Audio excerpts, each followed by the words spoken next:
وبعد ذلك الوراء الميريا في حالة هجوم بكرة عرضية القائم الثاني خطيرة، توري بالراس وهدف لألميريا. 1-0 لألميريا. روعة روعة روعة روعة اللمسة يا ولدي جميلة، والضربة الراسية والأروع من جانب توري. البلال يضع الكرة في الشباك، هدف لفريق رومي. الميريا هدف أول في المرمى النصراوي على يسار دافيد اوسبينا بلقطة رائعة جدا. نشوفها مرة أخرى، نشوفها مرة أخرى اللمسة يا معلم، العرضية، الضربة في الزاوية البعيدة، هدف لمصلحة الميريا. الميريا يتقدم بالهدف الأول. كنا نتكلم على هدف يحرك المباراة. حلوة من مورتيو. نعم، اللاعب الحريف، اللاعب اللي سجل حضور في هذه المباراة بلمسة رائعة جدا.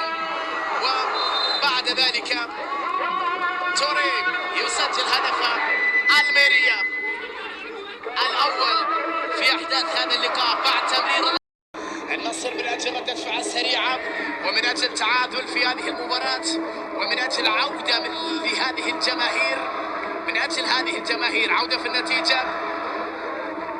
يمكن استغلال مثل هذه الكرات، لاعب حريف مثل تاليسكا قادر على استغلالها. شوف الفرصة المتاحة، ربما الأخطر النصر في هذا اللقاء. تاليسكا ماشاريبوف، ترقب وانتظار مع هذه اللقطة لمصلحة النصر. ماشاريبوف تمويب، وبعد ذلك تاليسكا يلعب كرة.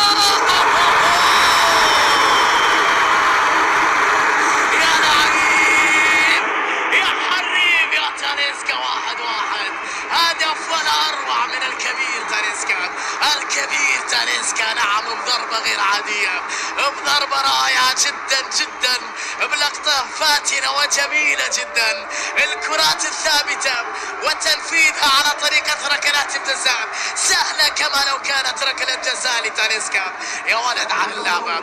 1-1 في مباراة حلوت أكثر، استمتعنا فيها في هذه الدقائق بالذات. تاليسكا يا ولد بروعة كبيرة. هدف التعادل للنصر، هدف الميريا، هدف النصر. النادي الأندلسي تقدم وتاليسكا تعادل، ليكون اللقاء أكثر روعة في هذه الدقائق على ملعب المنس. الكرة تعود مرة أخرى، سلاح مهم